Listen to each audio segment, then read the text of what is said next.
Bismillahirrahmanirrahim. Assalamualaikum warahmatullahi wabarakatuh.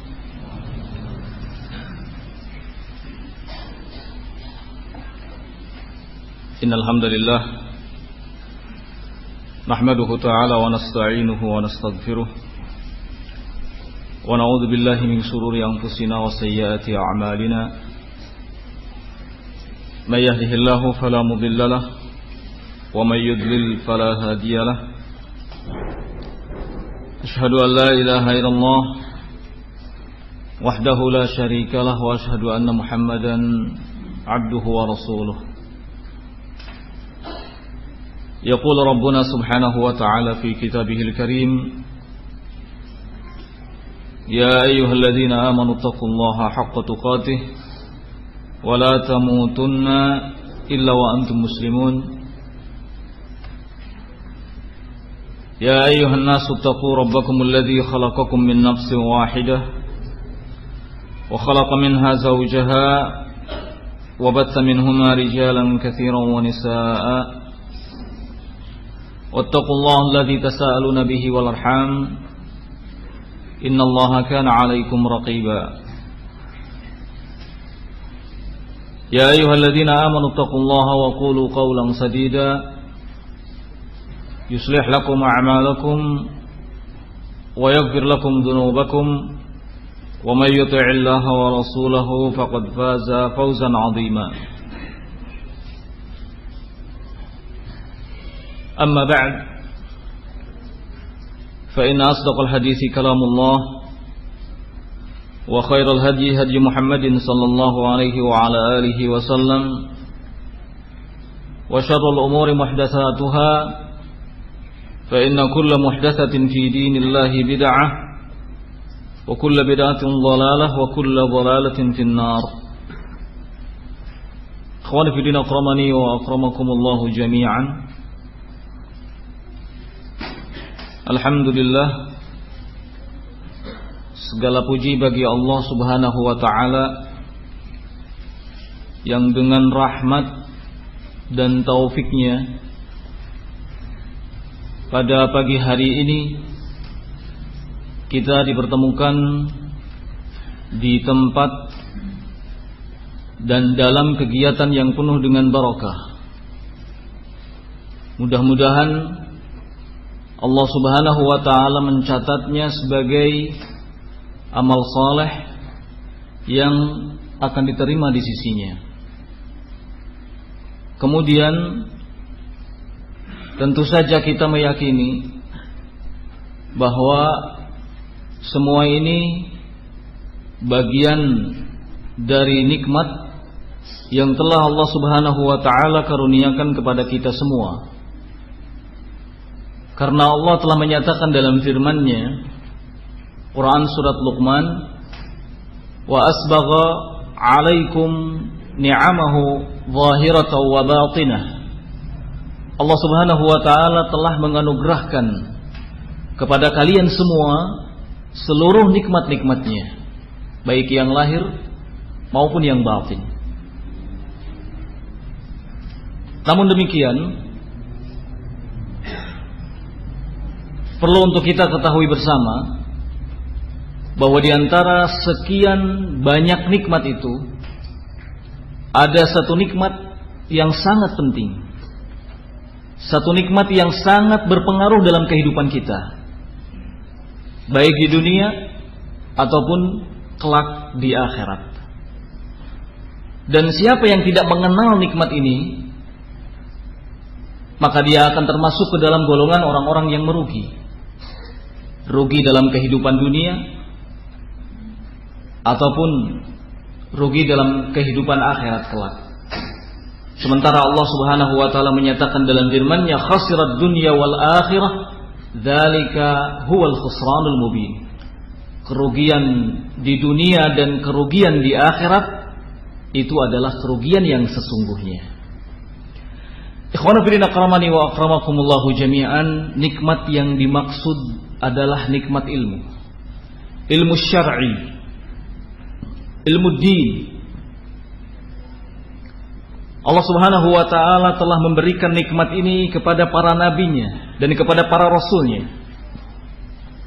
Di antara yang menunjukkan hal itu adalah firman Allah Subhanahu wa taala tentang Nabi Yusuf alaihi salatu wassalam di Quran surat Yusuf ayat yang ke-22. Allah berfirman, "Walamma balagha ashuddahu atainahu hukma wa ilma wa kadzalika najzil muhsinin." Ketika Yusuf sudah dewasa, maka kami berikan kepadanya kekuasaan dan kami berikan kepadanya ilmu. Demikianlah kami memberikan balasan kepada orang-orang yang senantiasa berbuat kebaikan. Juga firman Allah Subhanahu wa taala tentang Nabi Musa alaihi salatu wassalam dalam Quran surat Al-Qasas ayat yang ke-14. Allah berfirman, "Walamma balagha ashuddahu wastawa atainahu hukman wa ilma wa kadzalika najzil muhsinin." Ketika dia Musa alaihi salatu wassalam sudah benar-benar dewasa, wastawa dan sempurna akalnya, maka kami berikan kepadanya hikmah dan kami berikan kepadanya ilmu. Begitulah kata Allah, kami memberikan balasan kepada orang-orang yang senantiasa berbuat kebaikan. Allah Subhanahu wa taala juga berfirman tentang Nabi Isa alaihi salatu wassalam di Quran surat Al-Maidah ayat yang ke-110. Kata Allah, "Ya Isa bin Maryam, udhkur ni'mati 'alaika wa 'ala walidatika." Wahai Isa bin Maryam, ingatlah olehmu nikmatku yang telah aku berikan kepadamu dan telah aku berikan kepada ibumu. Id ayyadtuka bi ruhil qudus. Sewaktu aku menguatkanmu dengan Ruhul Qudus. Tukallimun nasa fil mahdi wal kahlan. Sehingga engkau mempunyai kemampuan untuk berbicara kepada manusia sejak masih dalam buayan hingga engkau lahir sebagai seorang yang dewasa. Wa idh 'allamtukal kitaba wal hikmata wat taurata wal inzil. Dan sewaktu aku ajarkan kepadamu tentang hikmah, tentang kitab, Taurat, kemudian Injil. Ikhwanu fillah rahimani wa akramakumullah jami'an, lihatlah bagaimana Allah Subhanahu wa taala memberikan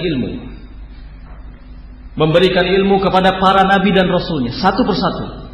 Nabi Yusuf, Nabi Musa, Nabi Isa, dan berikutnya Allah Subhanahu wa taala memberikan nikmat ilmu ini kepada Nabi Daud, Sulaiman, hingga kepada Nabi kita Muhammad sallallahu alaihi wa ala alihi wasallam. Allah Subhanahu wa taala berfirman tentang Nabi Daud alaihi salatu wasallam di Quran surat Shad ayat yang ke-20. Kata Allah Subhanahu wa taala, "Wa atainahu al-hikmata wa faslal khitab." Kami berikan kepada Daud al-hikmah, ilmu, kenabian, wa faslal khitab, dan kebijakan untuk menentukan atau memutuskan perkara. Kemudian di surat Al-Anbiya ayat yang ke-78 sampai 79, Allah Subhanahu wa taala berfirman, "Wa Daud wa Sulaiman idh yahkumani fil harth idh nafashat fihi ghanamul qaum wa kunna li hukmihim syahidin. Fafahamnaha Sulaiman wa kullan atainahu hukman wa ilma." Ingatlah bagaimana Daud dan Sulaiman ketika memutuskan sebuah hukum tentang sebuah ladang yang telah dirusak oleh sekelompok kambing milik suatu kaum. Kemudian kata Allah Subhanahu wa taala, kami benar-benar menyaksikan hukuman yang telah mereka putuskan, dan kami memberikan pemahaman kepada Sulaiman, dan masing-masingnya kami berikan kemampuan untuk menetapkan hukum dan ilmu. Adapun tentang Nabi kita Muhammad sallallahu alaihi wa ala alihi wasallam, maka Allah berfirman di surat An-Nisa ayat yang ke-113, kata Allah Subhanahu wa taala, "Wa anzalallahu 'alaikal kitaba wal hikmah wa 'allamaka ma lam takun ta'lam wa kana fadlullah 'alaika 'azim."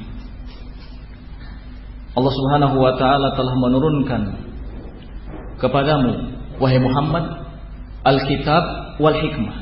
Dan Allah Subhanahu wa taala telah memberikan ilmu kepadamu wahai Muhammad tentang hal-hal yang sebelumnya tidak engkau ketahui. dan sungguh karunia Allah Subhanahu wa taala kepadamu sangatlah besar.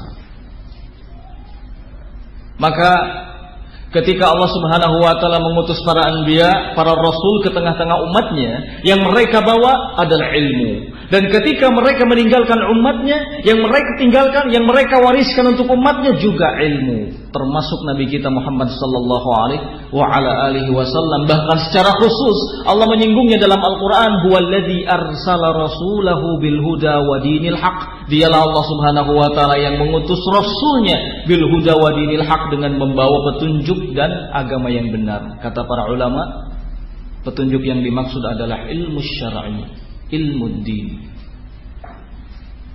Di dalam hadis Nabi sallallahu alaihi wasallam juga menegaskan bahwa para anbiya, para rasul, mereka itu tidak meninggalkan, tidak mewariskan untuk umatnya dinar dan juga dirham. Akan tetapi yang mereka tinggalkan, yang mereka wariskan adalah ilmu. Innama warathu al-ilma. Yang mereka wariskan itu adalah ilmu. Faman akhadahu faqad akhadha bihadhin wafir.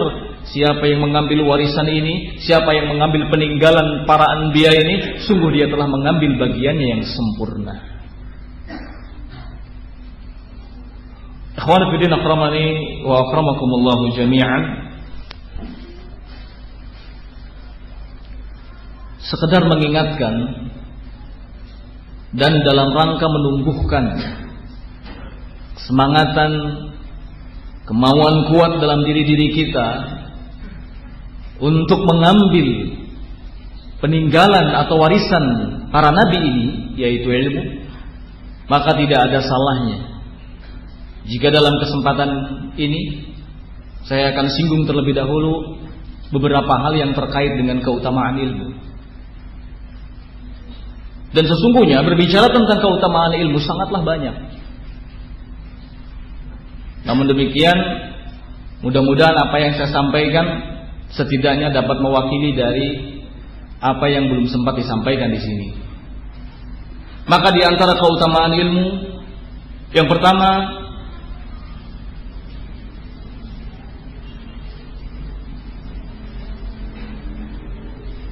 akan ditinggikannya derajat orang-orang yang berilmu.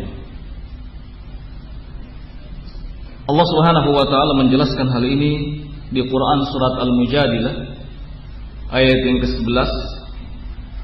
Allah Subhanahu wa taala berfirman, yarfa'illahu alladhina amanu minkum walladhina utul ilma darajat. Allah Subhanahu wa taala akan mengangkat derajat orang-orang yang beriman dari kalangan kalian dan orang-orang yang menuntut ilmu. Kata Imam At-Tabari rahimahullahu ta'ala dalam tafsirnya, di ayat ini Allah Subhanahu wa ta'ala memberitahukan bahwa orang-orang yang beriman dan yang menuntut ilmu akan ditinggikan derajatnya lantaran keutamaan ilmu yang ada pada mereka di atas orang-orang yang beriman tetapi tidak menuntut ilmu. Maka dengan demikian nampak jelas perbedaan antara mereka-mereka yang beriman dan berilmu dengan mereka-mereka yang beriman tetapi tidak berilmu. Allah Subhanahu wa ta'ala memberikan isyarat tentang hal ini. Hal yastawil ladzina ya'lamuna wal ladzina la ya'lamun. Apakah sama antara orang-orang yang mengerti, orang-orang yang mempunyai ilmu dengan orang-orang yang tidak demikian keadaannya? Adapun yang dimaksud dengan akan ditinggikan derajatnya, maka Al-Hafidz Ibnu Hajar Al-Asqalani rahimahullahu ta'ala mengatakan ini mengandung dua makna. Yang pertama, di dunia Allah Subhanahu wa ta'ala akan meninggikan derajat orang-orang yang beriman dan berilmu di dunia, yaitu akan diangkat kedudukan mereka di dunia dan mereka senantiasa mempunyai reputasi yang baik di tengah-tengah lingkungannya. Ini makna yang pertama. Makna yang kedua, akan ditinggikan derajat orang-orang yang berilmu dan beriman di akhirat. Artinya Allah Subhanahu wa taala akan mengangkat kedudukan mereka di akhirat. Ini yang terkait dengan akan ditinggikannya derajat. Itu keutamaan yang pertama. Kemudian keutamaan yang kedua, Allah Subhanahu wa taala memerintahkan kepada nabinya agar meminta tambahan dalam hal ilmu. Seperti yang Allah Subhanahu wa taala firmankan di Quran surat Thaha ayat yang ke-114. Kata Allah Subhanahu wa taala, "Wa qul rabbi zidni ilma." Katakanlah olehmu wahai Muhammad, ya Rabb, zidni ilman, tambahkanlah ilmu untukku. Sehubungan dengan ayat ini, Imam Al-Kirmani rahimahullahu ta'ala mengatakan, talabu ziyadatil ilmi yadullu ala fadlih, id laula fadluhu lama amara Allah subhanahu wa ta'ala bitalabih. Kata Imam Al-Kirmani, permintaan tambahan ilmu ini semata-mata menunjukkan keutamaan ilmu itu sendiri. Sebab kalau seandainya tidak ada keutamaannya, maka Allah Subhanahu wa taala tidak akan memerintahkan nabinya untuk meminta tambahan dalam hal ilmu. Untuk itulah Imam Ibnu Qayyim rahimahullahu taala mengatakan, wa kafa bihada syarafan lil ilmi. Cukuplah ini menunjukkan betapa mulianya ilmu.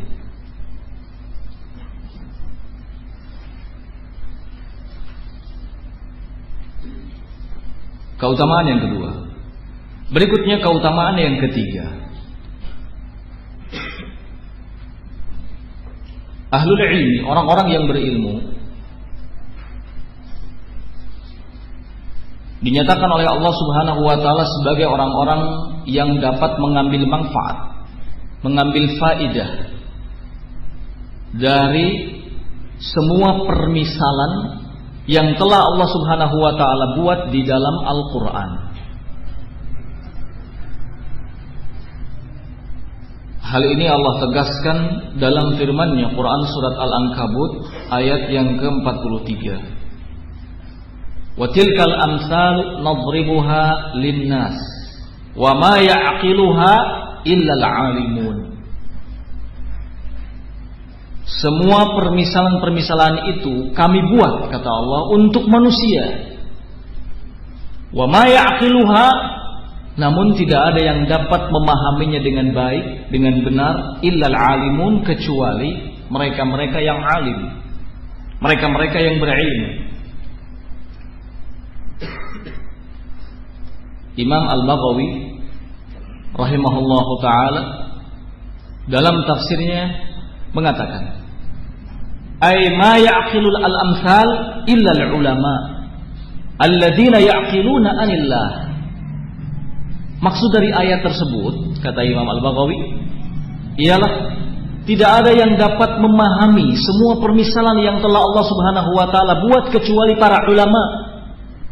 Alladzina ya'qiluna anillah, yaitu mereka-mereka yang paham benar tentang Allah Subhanahu wa taala.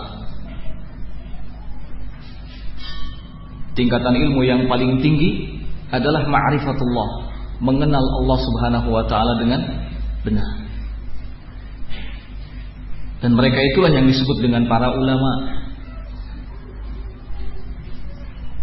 Sedangkan Ibnu Katsir rahimahullahu taala dalam tafsirnya beliau mengatakan, ma yafhamuha wa yatadabbaruha illa ar-rasikhuna fil ilmi al-muta'allimuna anhu. Tidak ada yang dapat memahami semua permisalan yang Allah Subhanahu wa taala buat dalam Al-Qur'an. Tidak ada yang mampu untuk mentadaburinya dengan baik kecuali ar-rasikhuna fil ilmi, mereka-mereka yang mumpuni keilmuannya, al-muta'allimuna anhu, yang terus mempelajari tentangnya.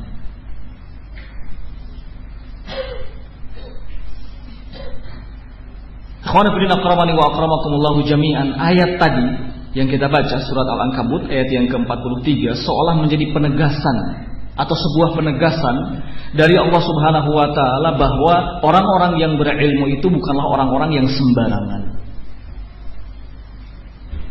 Sehingga sangat rugi jika kita semua tidak masuk dalam golongan ahlul ilmi. Untuk itulah sahabat Abu Darda mengatakan an-nas alim wa muta'allim.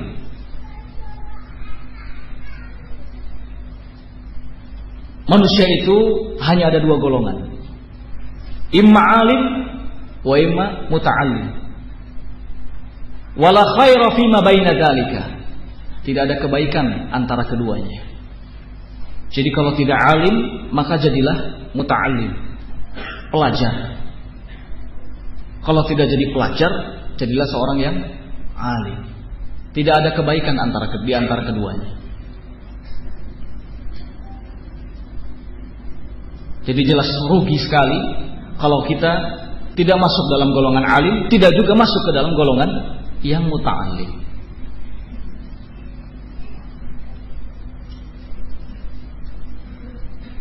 Para salaf, sebagian mereka kalau kebetulan membaca ayat yang di dalamnya memuat permisalan yang dibuat oleh Allah Subhanahu wa taala, kemudian mereka tidak bisa memahaminya dengan baik, mereka menangis. Kemudian mereka mengatakan lasna minal alimin. Kalau begitu kita tidak termasuk ke dalam orang-orang yang alim. Cukuplah ini menjadi peringatan, menjadi cambuk bagi kita agar kita senantiasa memberikan perhatian yang besar terhadap ilmu seperti para salafus saleh kita, para pendahulu kita yang saleh. Khawanu fillah akramakumullah, keutamaan yang lainnya, yang keempat dari keutamaan ilmu adalah al-ilmu syartun fi qabulil a'mal. Ilmu menjadi syarat diterimanya amal. Di surat Al-Kahfi Allah Subhanahu wa taala berfirman, "Faman kana yarju liqa'a rabbih falyamal 'amalan salihan wa la yusyrik bi'ibadati rabbih ahada." Siapa yang berharap berjumpa dengan Rabb-Nya, falyamal 'amalan salihan, maka hendaknya dia beramal saleh, wa la yusyrik bi'ibadati rabbih ahada, dan jangan sekali-kali menyekutukan Rabb-Nya dengan sesuatu apapun dalam beribadah kepadanya. Coba perhatikan dalam ayat ini bagaimana Allah Subhanahu wa taala mengatakan bahwa ada dua syarat bagi siapa yang berharap untuk berjumpa dengan Allah Subhanahu wa taala. Syarat yang pertama adalah beramal saleh. Suatu amalan yang disebut saleh adalah amalan yang ada contohnya atau ada petunjuknya dari Nabi Shallallahu Alaihi Wasallam. Dalam arti lain, amalan yang dibangun di atas mutaba'ah. Ini syarat yang pertama. Kemudian syarat yang kedua, wala yusyrik bi'ibadati rabbih ahada. Tidak menyekutukan Rabb-Nya dengan sesuatu apapun dalam beribadah kepadanya. Artinya syarat yang kedua ini harus menjauhi kesyirikan. Dengan bahasa lain harus dibangun di atas keikhlasan. Jadi ikhlas dan mutaba'ah sebagai dua syarat bagi siapa saja yang ingin punya harapan untuk berjumpa dengan Allah Subhanahu wa taala. Tetapi harus kita ketahui bahwa tidak ada yang mampu menampilkan keikhlasan yang sesungguhnya kecuali mereka yang punya landasan ilmu. Demikian pula seseorang tidak bisa menggambarkan mutaba'ah yang benar kecuali jika dibangun di atas ilmu. Maka Ibnu Qayyim rahimahullahu taala mengatakan al-ilmu dalilun 'alal ikhlas wa dalilun 'alal mutaba'ah. Ilmu menjadi dalil tentang kebenaran keikhlasan dan menjadi dalil tentang kebenaran mutaba'ah. Untuk itulah tadi dikatakan bahwa ilmu menjadi syarat diterimanya amalan. Bahkan Ibnu Taimiyah rahimahullahu taala juga mengatakan al-ilmu asasul amal. Ilmu itu landasan amal.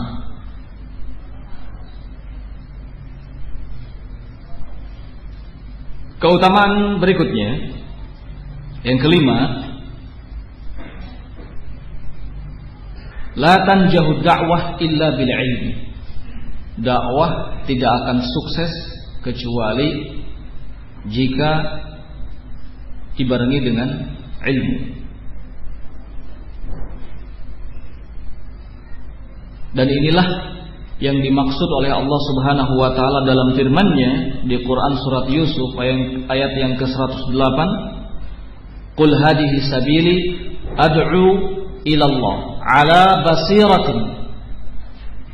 Katakanlah olehmu wahai Muhammad, hadza sabili, inilah jalanku, atau hadhihi sabili, inilah jalanku, ad'u ila Allah, yang aku mengajak manusia ke jalan ini, ala basirah, di atas ilmu. Jadi dakwah tidak akan berhasil kecuali jika dibarengi dengan ilmu. Ibnu Qayyim rahimahullahu taala memberikan komentar dalam hal ini. Kata beliau, cukuplah ayat ini menjadi bukti tentang kemuliaan ilmu, di mana pemiliknya akan sampai kepada kedudukan yang mulia, yaitu menjadi juru dakwah. Dan Allah Subhanahu wa taala menyatakan dalam firman-Nya, "Wa man ahsanu qawlan mimman da'a ila Allah." Siapa lagi yang ucapannya lebih baik selain orang-orang atau mereka-mereka yang mengajak manusia ke jalan Allah Subhanahu wa taala.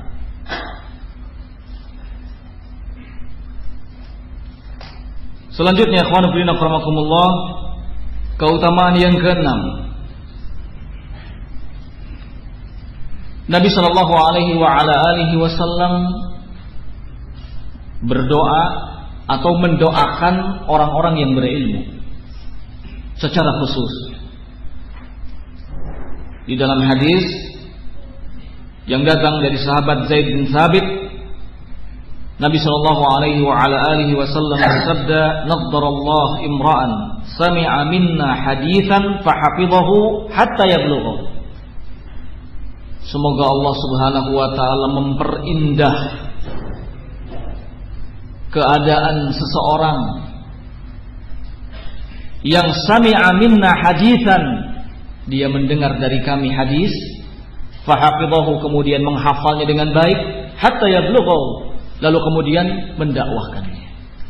Ada doa secara khusus yang disampaikan oleh Nabi sallallahu alaihi wasallam untuk mereka-mereka yang mempunyai ilmu. Kata Ibnu Qayyim rahimahullahu taala, seandainya tidak ada keutamaan lain yang menunjukkan keutamaan ilmu kecuali ini, itu sudah cukup. Artinya keutamaan ini sudah sangat besar. Kata Ibnu Qayyim rahimahullahu taala.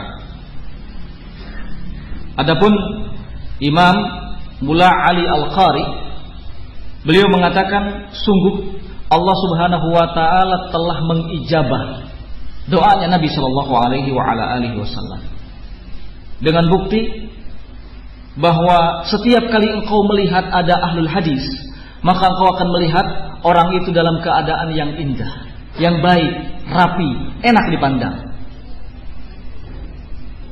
Ini pernyataan Imam Mula Ali Al-Qari. Maka wajar kalau Ibnu Qayyim rahimahullahu taala mengatakan jika tidak ada keutamaan lain kecuali ini, itu sudah cukup. Ya.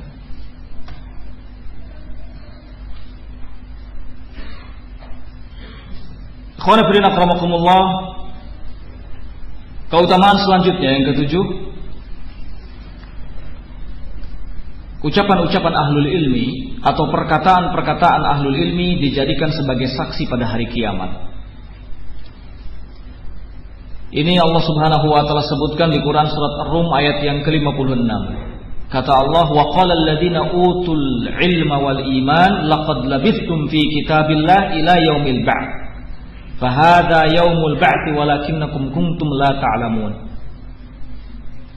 Orang-orang yang berilmu dan beriman, mereka berkata kepada orang-orang kafir, sungguh Allah Subhanahu wa taala telah memberikan ketetapan untuk kalian dalam kitabullah, bahwa kalian akan berada dalam kuburan-kuburan kalian hingga hari kebangkitan.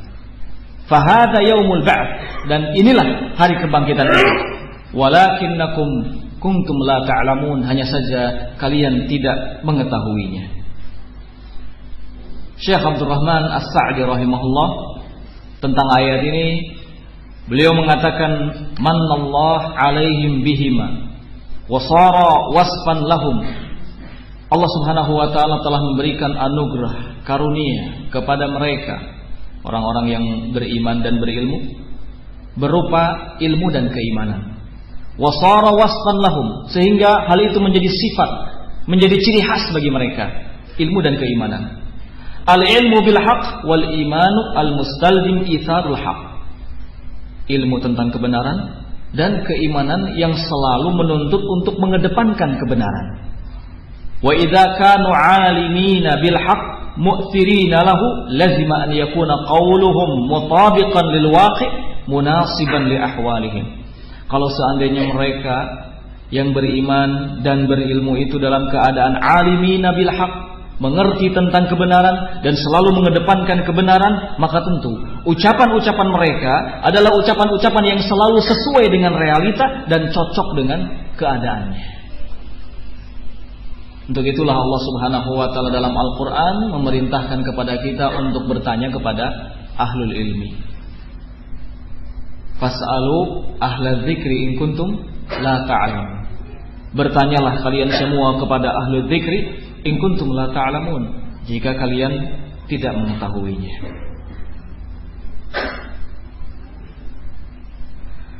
Keutamaan ilmu yang ke-8 selanjutnya, talabul ilmi tariqun ilal jannah. Menuntut ilmu merupakan upaya untuk menuju surga atau jalan menuju surga. Dalam hadis yang datang dari sahabat Abu Hurairah, Rasulullah sallallahu alaihi wa ala alihi wasallam bersabda, "Man salaka tariqan yaltamisu fihi ilman, sahalallahu lahu bihi tariqan ilal jannah." Hadis yang sudah masyhur. Kata Rasulullah, siapa yang menempuh suatu jalan yaltamisu fihi ilman, dengan tujuan untuk mencari ilmu, maka Allah Subhanahu wa taala akan memudahkan baginya jalan menuju surga. Imam Ibnul Qayyim, Imam Nawawi rahimahullahu taala mengatakan wa fihi fadlul mashi fi talabil ilmi. Dalam hadis ini ada penjelasan tentang keutamaan menempuh perjalanan fi talabil ilmi, dalam rangka menuntut ilmu. Karena itu biaya yang kita keluarkan, keringat yang bercucuran dari tubuh kita adalah sesuatu yang sebetulnya tidak sia-sia. Semua itu akan diganti dengan kemudahan yang diberikan oleh Allah Subhanahu wa taala berupa jalan menuju surga.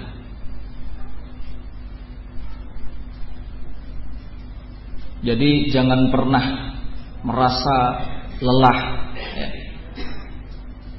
Jangan pernah merasa bosan untuk menghadiri majalisul ilmi, karena langkah kita menuju majlis-majlis ilmu itu sudah mengandung keutamaan. Belum lagi kalau kemudian kita duduk di majlis ilmu, baru langkahnya saja, perjalanannya saja itu sudah mengandung keutamaan, keutamaan yang besar. Perjalanan yang akan dibayar dengan jannah. Subhanallah. Kemudian Imam Nawawi rahimahullahu taala berkata, wa yalzamu min dzalika al-ishtighal bil ilmi syar'i. Ini semua tentu menuntut untuk semua pihak menyibukkan diri dengan talabul ilmi.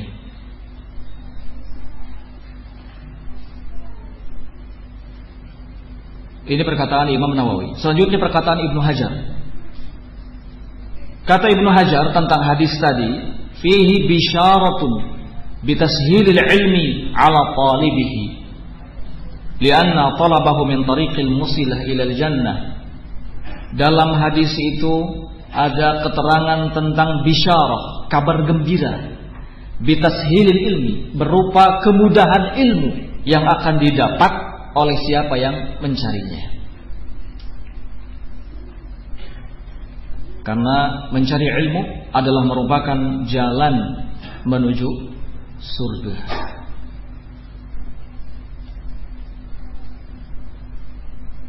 Adapun kata Imam Ibnu Abi Hamzah, zahirul hadis yadullu ala anna man hawala amran liyakuna lahu aunan ala talabil ilmi sahalallahu alaihi alwusul ila jannah. Kata Ibnu Abi Hamzah, zahir hadis tadi menunjukkan bahwa siapa saja yang mengupayakan sesuatu agar bisa menopang thalabul ilmi, maka Allah Subhanahu wa taala akan mudahkan baginya jalan menuju surga. Mengupayakan sesuatu berarti mencurahkan tenaga, ya, upaya, usaha supaya bisa terlaksana thalabul ilmi, itu akan dibayar dengan kemudahan jalan menuju surga.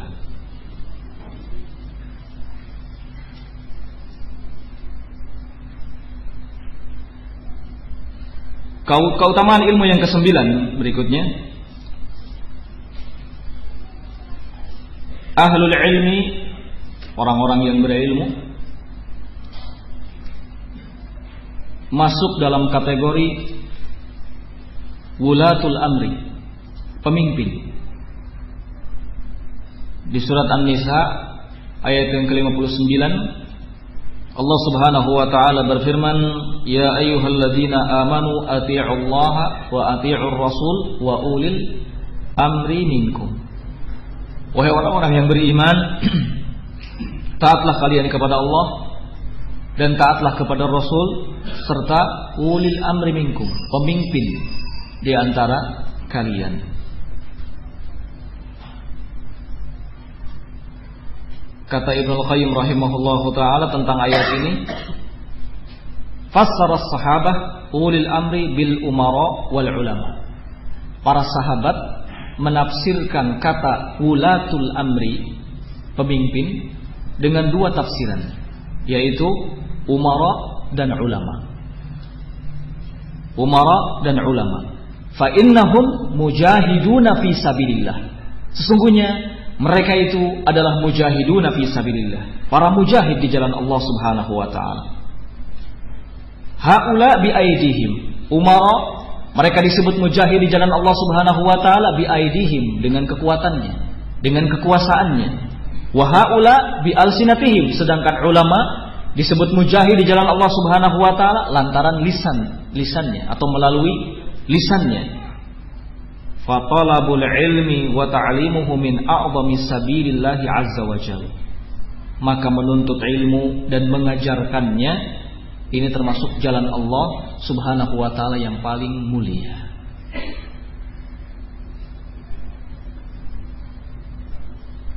Bahkan di dalam hadis yang dikeluarkan oleh Ibnu Hibban dalam sahihnya, ada hadis dari sahabat Abu Hurairah. Dalam hadis itu disebutkan annahu sami'a Rasulullah sallallahu alaihi wa ala alihi wasallam yaqulu, man dakhala masjidana hadza liyata'allam khairan wa liyu'allimahu kana kal mujahid fi sabilillah. Sahabat Abu Hurairah pernah mendengar Rasulullah sallallahu alaihi wa ala alihi wasallam bersabda, siapa yang masuk ke masjid kami liyata'allam khairan, dengan tujuan untuk mempelajari kebaikan, waliyu'allimahu, dan untuk mengajarkannya, kana kal mujahid fi sabilillah, maka ia ibarat mujahid di jalan Allah Subhanahu wa taala. Maka ikhwanu fillah akramakumullah, yang disebut mujahid di jalan Allah bukanlah orang-orang yang selalu mengepalkan tangannya ke atas sambil berteriak Allahu Akbar. Yang disebut mujahid di jalan Allah Subhanahu wa taala bukanlah orang-orang yang selalu mendengung-dengungkan kata-kata jihad, iman dan hijrah. Yang disebut mujahid di jalan Allah Subhanahu wa taala bukanlah orang-orang yang lantang suaranya mengatakan bahwa presiden, kemudian aparatur negara termasuk ABRI dan polisi adalah taghut. Kalau seandainya kata mujahid disematkan kepada mereka, maka rusaklah dunia dan agama ini. Yang disebut mujahid di jalan Allah Subhanahu wa taala bukanlah mereka-mereka yang mendekam dalam penjara sekian lama karena melakukan pemberontakan terhadap pemerintah. Yang disebut mujahid di jalan Allah Subhanahu wa taala bukanlah orang yang masuk ke masjid kemudian meledakkan bom di sana. Karena Nabi Shallallahu alaihi wasallam tadi mengatakan man dakhala masjidana, siapa yang masuk ke masjid kami liyata'allam khairan, untuk belajar kebaikan, wa yu'allimahu, dan untuk mengajarkannya, maka dialah mujahid di jalan Allah Subhanahu wa taala. Itu yang disebut dengan mujahid. Jadi sekali lagi, yang paling utama untuk masuk dalam kategori mujahid adalah para ulama, wa talabatul ilm, dan para penuntut ilmu. Bahkan jasanya para ulama dalam membentuk mujahid itu sangat besar. Mereka memperbaiki lahiriahnya, kemudian juga memperbaiki urusan batin. Menciptakan kaum muslimin menjadi mujahid, itu adalah para ulama.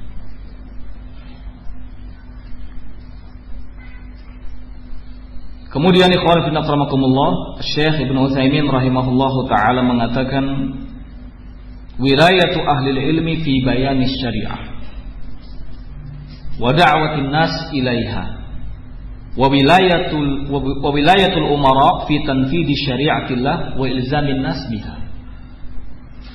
Wilayah ahlul ilmi, orang-orang yang berilmu, para ulama, adalah fi bayani syariah, dalam menjelaskan syariat dan mengajak manusia kepadanya.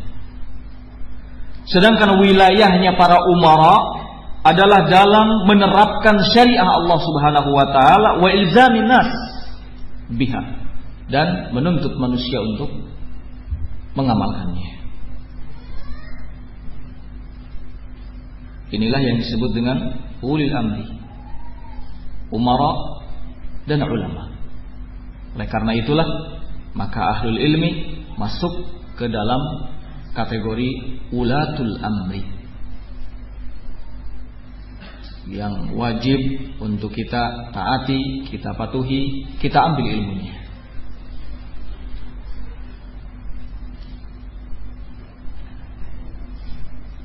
Keutamaan ilmu yang lainnya, yang ke-10,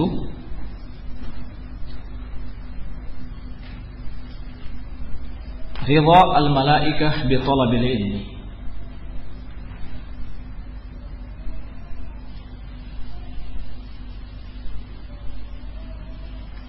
Ada keridhaan dari para malaikat untuk para pencari ilmu.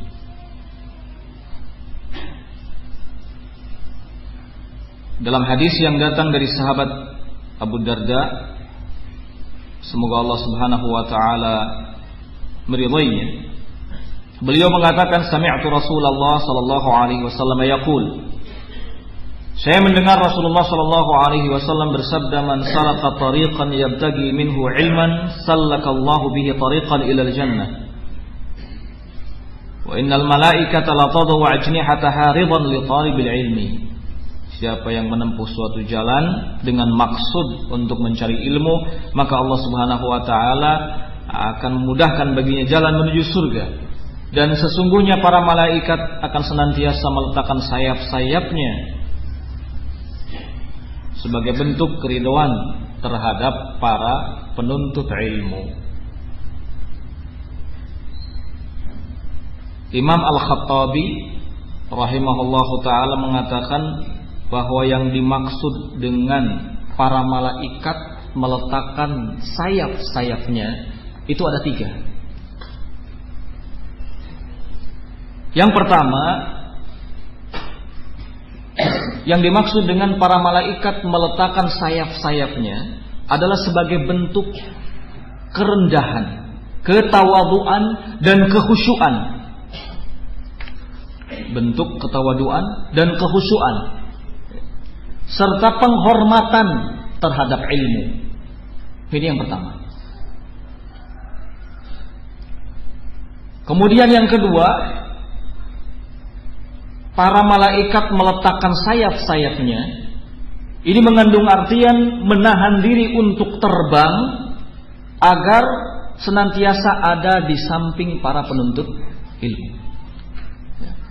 Yang kedua, menahan diri untuk terbang agar senantiasa ada di samping para penuntut ilmu. Makna yang ketiga, kata Imam Al-Khattabi rahimahullah, yang dimaksud dengan meletakkan sayap-sayapnya, para malaikat meletakkan sayap-sayapnya adalah sebagai bentuk pertolongan. Sebagai bentuk pertolongan dan agar para penuntut ilmu itu mendapatkan kemudahan dalam mencari ilmunya. Ini tiga makna dari kata para malaikat meletakkan sayap-sayapnya.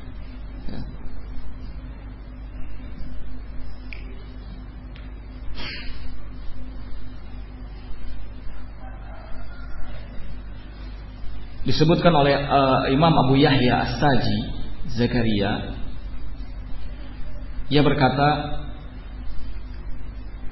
kami pernah bepergian bersama beberapa orang menyusuri kota Basrah dengan tujuan mendatangi sebagian ahli hadis untuk mencari hadis. Kemudian kami percepat perjalanan kami. Tiba-tiba ada seseorang yang bersama dengan kami. Ia berkata dengan nada mengejek, mencela. Irfa'u, kata dia, angkatlah kaki-kaki kalian agar jangan sampai menginjak sayap malaikat. Khawatir sayap malaikatnya patah. Maka setelah dia mengatakan seperti itu, dia tidak bisa berjalan. Dia tetap berdiri hingga akhirnya jatuh, kemudian mati.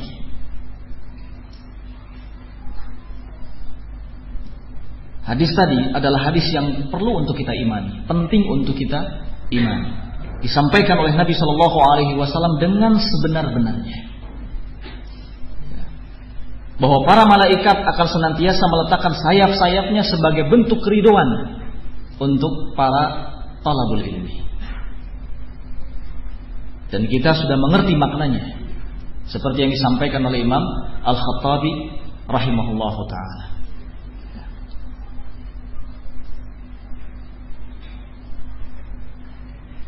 Ikhwanu fillah akramakumullah, itu diantaranya beberapa keutamaan yang terkait dengan ilmu. Dan agar nikmat ilmu ini tidak sirna, maka tentu saja kita harus selalu mensyukurinya dan berupaya untuk tetap menjaganya. Bahkan Allah Subhanahu wa ta'ala pun secara khusus memerintahkan agar kita mensyukuri nikmat ini, nikmat ilmu. Di Quran surat Al-Baqarah ayat yang ke-151 sampai 152. Allah Subhanahu wa taala berfirman, "Kama arsalna fikum rasulan minkum yatslu 'alaikum ayatina wa yuzakkikum wa yu'allimukumul kitaba wal hikmah wa yu'allimukum ma lam takunu ta'lamun fadhkuruni adzkurkum washkuruli wa la takfurun." Kata Allah Subhanahu wa taala, demikianlah arsalna fikum rasulan, kami telah mengutus seorang rasul ke tengah-tengah kalian.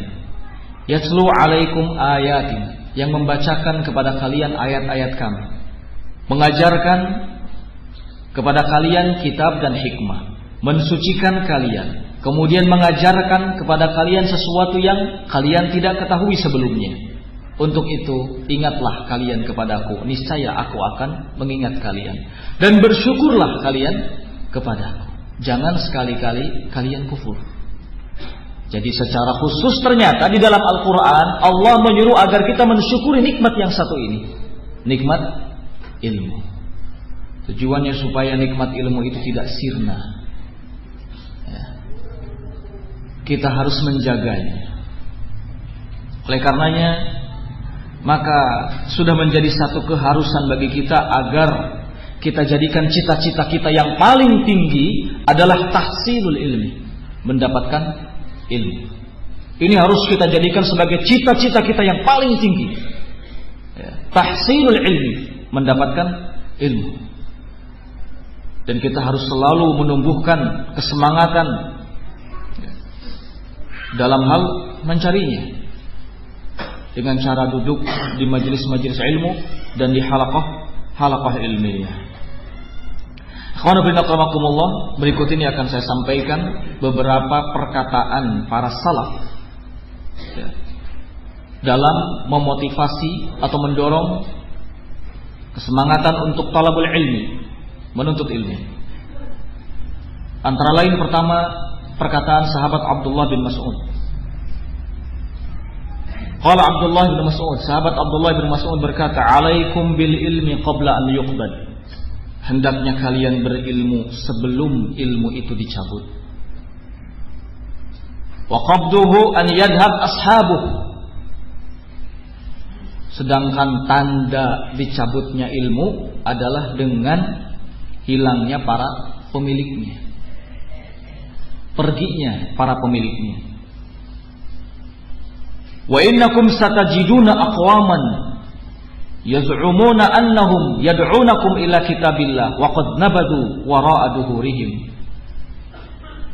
Dan sesungguhnya, kata sahabat Ibnu Mas'ud, kalian akan mendapati satu kenyataan, munculnya suatu kaum yang mereka mengira bahwa mereka mengajak kalian semua ke dalam kitabullah, akan tetapi justru kitabullah itu telah mereka campakkan di belakang punggung mereka.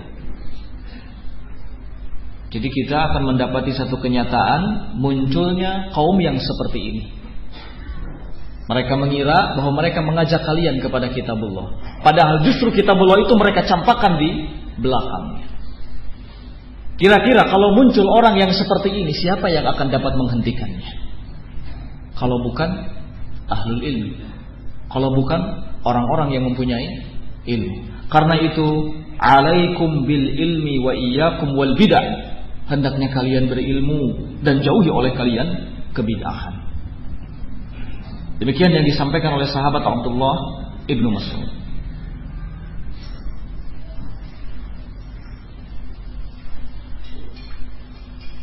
Selanjutnya perkataan sahabat Abu Darda, seperti yang sudah kita sampaikan sebelumnya, "An-nasu 'alimun wa muta'allim, la khaira fima baina dzalika." Manusia itu hanya ada dua golongan, imma 'alim wa imma muta'allim. Alim atau pelajar. La khaira fima baina dzalika, tidak ada kebaikan di antara keduanya. Untuk itu pilihannya hanya ada dua. Kita mau milih yang mana? Mau milih masuk dalam kategori alim atau milih masuk dalam kategori muta'allim? Selain yang dua itu tidak ada kebaikannya.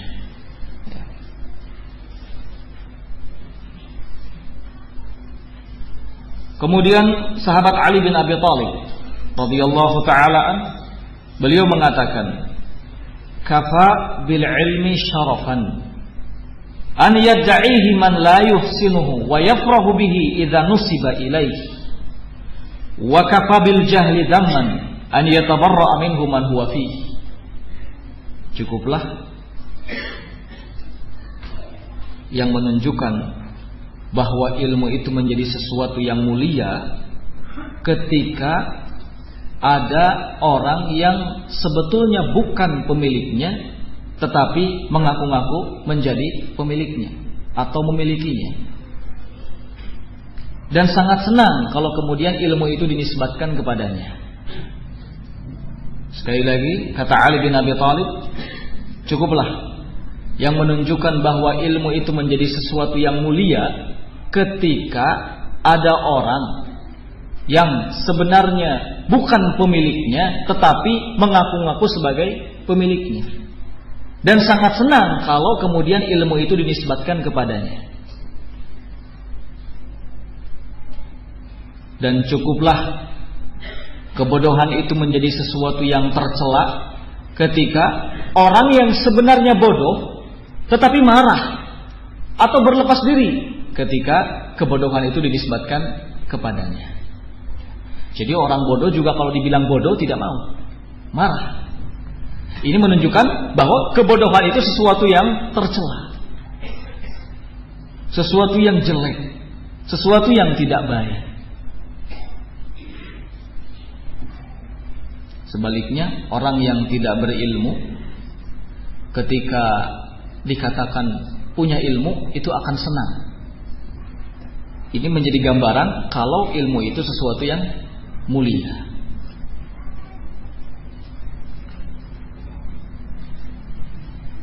Sahabat Umar bin Khattab berkata, "Inna rajula la yakhruju min manzilihi wa 'alayhi min adh-dhunub mithlu jabal Tihamah, fa idza sami'a al-ilma khafa wa raja'a wa taba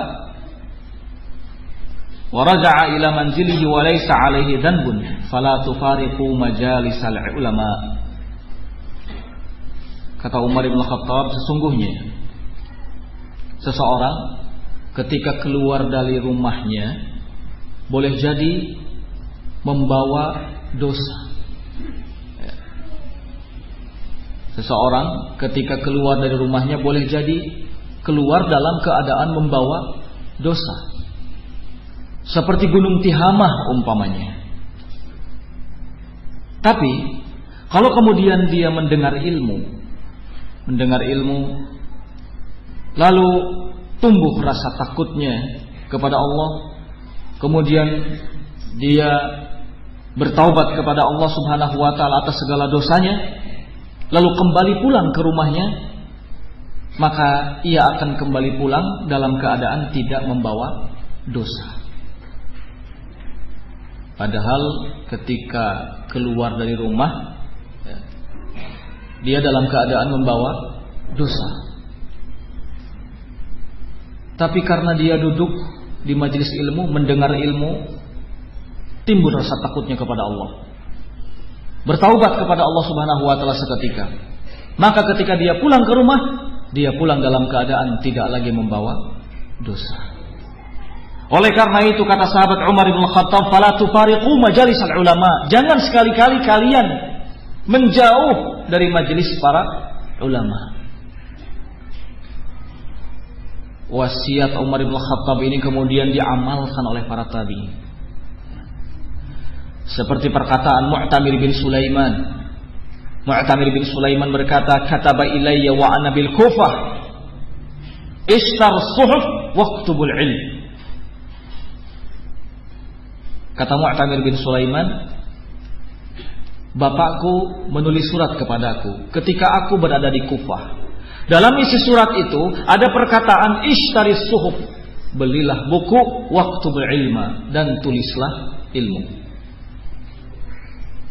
Ini wasiat ayah Mu'tamir, yaitu Sulaiman. Ishtaris suhuf, waktub al ilmu, belilah buku, tulislah ilmu. Fa innal mal yafni wal ilma yabqa. Karena sesungguhnya ilmu itu akan habis. Karena sesungguhnya harta itu akan habis. Harta itu akan sirna. Wal ilma yabqa, sedangkan ilmu akan tetap ada. Ilmu itu abadi. Ada hadis yang cukup masyhur. Nabi sallallahu alaihi wa ala alihi wasallam bersabda, "Idza mata ibnu Adam inqata'a amaluhu illa min salat." Kalau ibnu Adam itu meninggal dunia, maka seluruh amalannya akan putus kecuali 3. Pertama, shadaqatun jariyah, sedekah jariyah. Kemudian berikutnya ilmu yang diambil kemanfaatannya. Lalu anak soleh yang berdoa untuknya.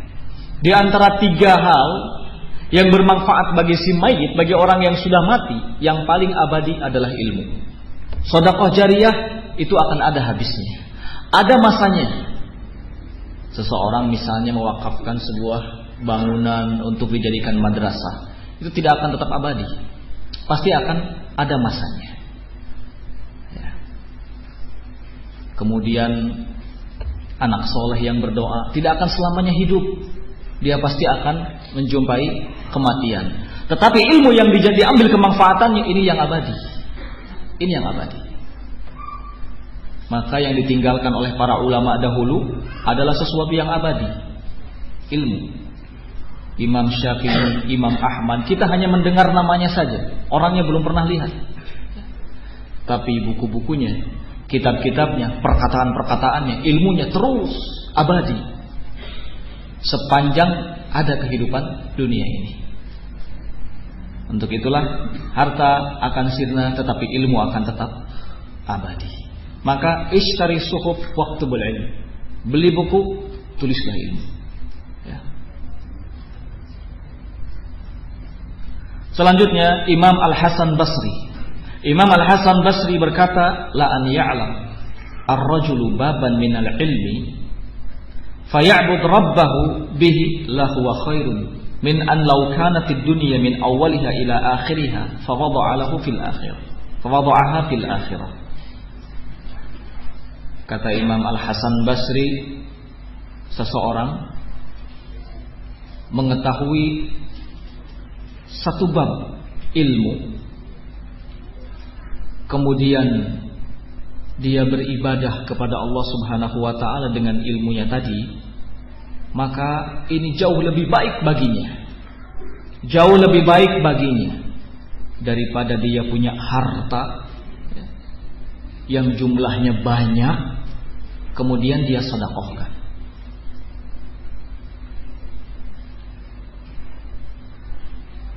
Orang yang tahu satu bab ilmu, kemudian dia beribadah kepada Allah Subhanahu wa ta'ala dengan ilmu yang telah diketahuinya itu, ini jauh lebih baik baginya daripada dia punya harta kemudian dia sedekahkan.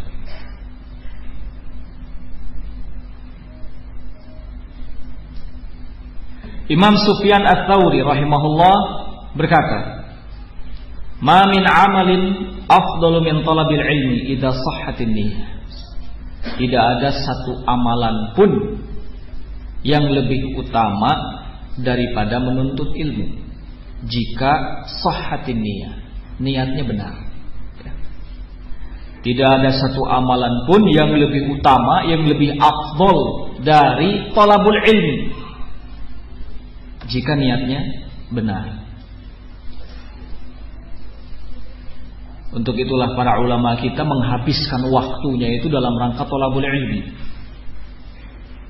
Imam Ahmad rahimahullahu ta'ala mengatakan, innama atlubul ilma ila an adkhul al-qabr.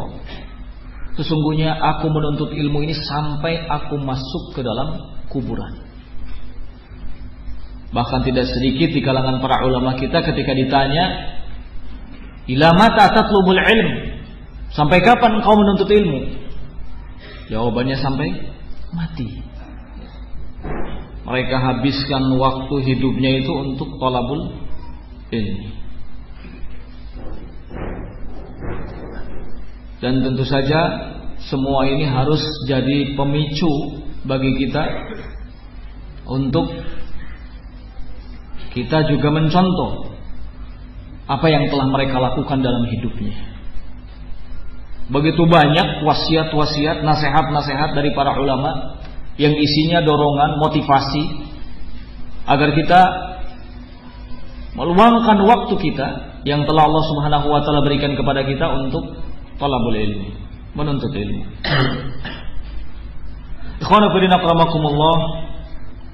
Selanjutnya ada beberapa perkara yang penting untuk kita perhatikan, di mana perkara-perkara ini akan menjadi penghalang untuk kita mendapatkan ilmu. Satu di antaranya adalah al-malal. Malal itu kebosanan atau kejenuhan. Al-malal, kebosanan atau kejenuhan ini banyak faktor penyebabnya. Antara lain, di antara faktor atau penyebab munculnya kejenuhan, kebosanan dalam thalabul ilmi adalah kesulitan dalam memahami pelajaran. Tidak sedikit thalabul ilmi, pelajar, ketika menghadapi sesuatu yang sulit dari pelajarannya, itu membuat dia malas. Tidak ada keinginan lagi untuk melanjutkan belajarnya.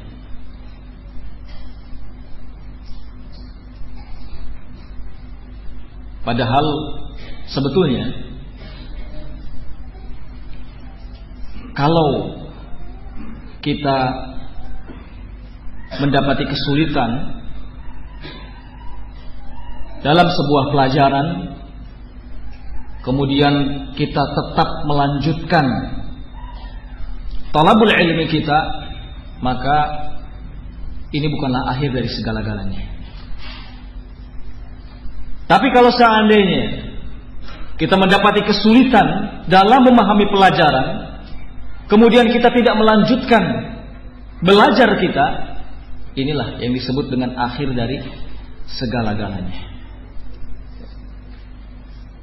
Karena ilmu itu tidak akan datang dalam waktu sehari semalam. Ilmu itu butuh waktu untuk kita bisa mendapatkannya. Kemudian butuh kesabaran. Kalau kita tidak punya kesabaran, maka tidak akan pernah mungkin kita akan bisa berhasil mendapatkan ilmu.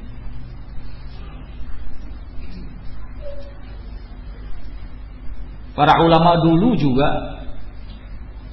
mereka mendapatkan ilmu itu karena mereka meluangkan waktunya dan karena kesabaran yang mereka tampakkan. Seperti Sa'id bin Musayyab rahimahullahu ta'ala, beliau mengatakan bahwa untuk mencari satu hadis saja aku harus menempuh perjalanan beberapa hari, beberapa malam. Satu hadis.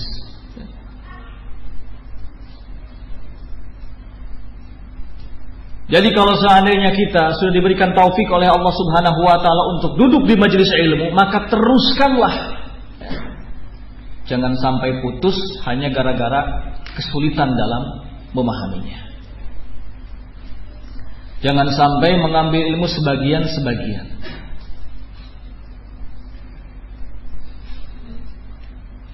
Imam Az-Zuhri rahimahullah pernah berwasiat kepada muridnya Yunus bin Yazid. Kata Imam Zuhri rahimahullah, la ta'khud al-ilma jumlatan. Jangan sekali-kali kamu mengambil ilmu itu hanya sebagiannya. Fa inna man rama akhduhu jumlatan dhahaba anhu jumlatan. Karena siapa yang coba-coba mengambil sebagiannya, maka akan hilang sebagiannya yang lain. Walakinnahu syai' ba'da syai' ma'al ayyam wal layali.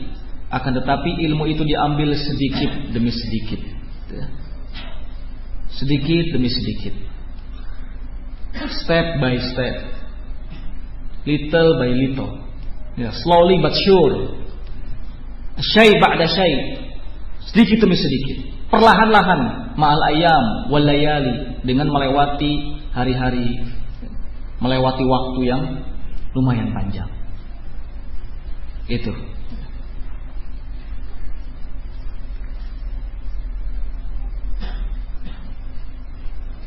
Jadi jangan sampai hanya karena mendapati kesulitan kemudian putus belajar.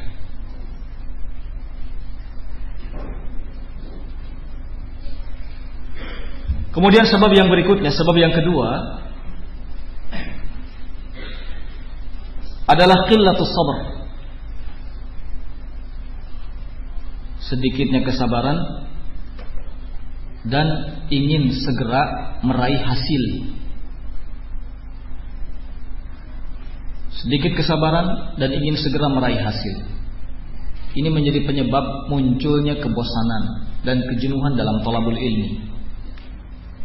Baru belajar seminggu 2 minggu ingin cepat jadi seperti Syekhul Islam Ibnu Taimiyah.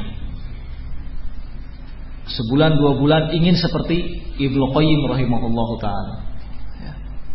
Nggak bisa seperti itu. Sekali lagi, ilmu itu tidak datang dalam waktu yang singkat. hanya satu malam atau satu malam atau satu hari, nggak mungkin. Berarti yang dibutuhkan, yang paling utama dalam thalabul ilmi adalah kesabaran, sabar. Kalau sedikit kesabaran, ingin cepat meraih hasil, tidak akan pernah mungkin berhasil.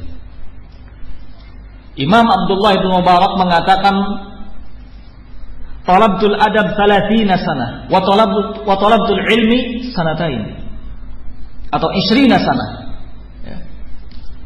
Kata Abdullah bin Mubarak, talabtul adab 30 sanah. Aku mempelajari adab itu hingga 30 tahun. Wa talabtul ilma, dan aku menuntut ilmu hingga 20 tahun. Siapa di sini yang sudah 20 tahun menuntut ilmu? Belum ada. Dan tempatnya juga belum ada waktu itu. Ya. Abdullah bin Mubarak mengatakan talabtul ilma 20 sanah. 20 tahun. Dan tidak berhenti sampai di situ. Terus sepanjang hayatnya, sepanjang hidupnya dipakai untuk talabul ilmi. Oleh karena itu dalam Al-Quran Allah Subhanahu wa ta'ala banyak memerintahkan kepada kita agar bersabar. Bersabar. Wasbir, kata Allah, fa innallaha la yadhi'u ajral muhsinin. Di surat Hud ayat yang ke-115. Bersabarlah, karena sesungguhnya Allah Subhanahu wa ta'ala itu tidak akan pernah menyia-nyiakan pahala bagi orang-orang yang berbuat baik. Kesulitan apapun, kalau kita punya kesabaran, itu akan menjadi mudah. Ya. Di surat Maryam ayat yang ke-65, Allah Subhanahu wa ta'ala juga memberikan dorongan, motivasi kepada kita agar bersabar. Rabbus samawati wal ardi wa ma bainahuma fa'budhu wastabir li'ibadatihi.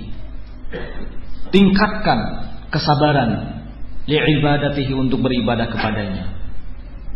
Dan kita harus yakini bahwa thalabul ilmi adalah ibadah. Tidak ada yang menyamai keutamaan ibadah thalabul ilmi jika niat kita benar lillah subhanahu wa ta'ala. Selanjutnya ikhwan fillah akramakumullah, sebab yang ketiga yang bisa menimbulkan kejenuhan atau kebosanan dalam thalabul ilmi adalah kurang baik dalam cara menyerap ilmu. Kurang baik dalam cara menyerap ilmu. Ini terjadi ketika seseorang mengambil pelajarannya melebihi kemampuannya. Mengambil pelajarannya melebihi kemampuannya. Karena itu banyak di kalangan para ahlul ilmi mewanti-wanti kepada kita agar tidak boleh seperti itu. Ambil sesuatu dari ilmu sesuai dengan kapasitas kita. Al-Khatib Al-Baghdadi rahimahullah ta'ala mengatakan, la ya'khudut talib nafsuhu bima la yutiquhu bal yaktasir 'ala al-yasir alladhi yadbituhu wa yahkum hifdhuhu wa yutqinuhu. Tidak boleh seorang pelajar mengambil sesuatu dari ilmu yang tidak dimampuinya. Bal yaktasir 'ala al-yasir, akan tetapi hendaknya dia mencukupkan diri dengan sesuatu yang mudah, yang dapat dikuasainya, sehingga dia bisa menghafalnya dengan baik dan bisa memantapkannya. Jadi harus ingat, ketika kita baru duduk di majelis ilmu misalnya, jangan sampai punya keinginan-keinginan yang terlalu besar ketika melihat teman duduk kita yang lain, mereka sudah jauh-jauh hafalan hadisnya ataupun hafalan Al-Qur'annya. Kita harus tahu diri kalau kita baru masuk atau baru memulai dalam thalabul ilmi. Awalilah dengan sesuatu yang ringan, sesuatu yang mudah, kemudian bertahap. Jadi dibutuhkan tadarruj, bertahap. Apa kira-kira yang memang bisa kita pelajari terlebih dahulu? Tentu saja dari pelajaran-pelajaran yang memang untuk dasar. Dari dasar, kemudian menengah, kemudian tingkatan yang berikutnya. Jangan sampai baru duduk di majelis ilmu ingin langsung ke tingkatan yang tinggi. Ini kurang baik dalam menyerap ilmu. Imam Ismail bin Ulayyah, beliau mengatakan, kuntu asma'u min Ayyub khamsata ahadits. Kata Ismail bin Ulayyah, saya mendengar hadis dari Ayub hanya 5 hadis saja. Hanya 5 hadis saja. Walau hadatsani aktsar minhu atau min dzalik fama uridu. Kalau seandainya Ayub menyampaikan hadis lebih dari itu, maka aku menolaknya. Ini Imam Ismail bin Ulayyah. Kemudian Imam Syu'bah juga pernah berkata, kuntu ati Qatadah. Aku pernah mendatangi Qatadah. Fa as'aluhu an haditsain. Kemudian aku minta agar dia menyampaikan 2 hadis. Fa yuhaddisuni. Dia pun menyampaikan kepadaku 2 hadis. Tsumma yaqulu azidu. Lalu Qatadah bertanya kepadaku, apakah mau aku tambah? Fa'aqulu, maka saya katakan kepada Qatadah, la hatta ahfaduha wa utqinuha. Tidak, sampai aku bisa menghafalnya dan memantapkannya. Ini sekelas Syu'bah Ibnul Hajjaj, seorang ahli hadis, bahkan disebut sebagai Amirul Mukminin fil hadis. Dia hanya meminta 2 hadis saja kepada Qatadah. Sampaikan kepadaku 2 hadis. Ketika Qatadah menawarinya untuk ditambah, Syu'bah mengatakan tidak, sampai aku bisa menghafalkannya terlebih dahulu dan memantapkannya. Jadi butuh perlahan, bertahap. Ini dicontohkan oleh Imam Syu'bah Ibnul Hajjaj rahimahullah, yang sudah terkenal di kalangan ahli hadis, di mana semua riwayat yang disampaikan oleh Syu'bah dari gurunya, walaupun dengan menggunakan kata an, itu dapat diterima. Dapat diterima. Sementara sebagian ahli hadis yang lain, kalau meriwayatkan dari gurunya dengan menggunakan kata an, itu harus dipertanyakan, apakah benar-benar mendengar dari gurunya atau tidak. Tapi Syu'bah tidak demikian. Sekalipun Syu'bah ketika meriwayatkan dari gurunya dengan mengatakan an, itu pasti diterima.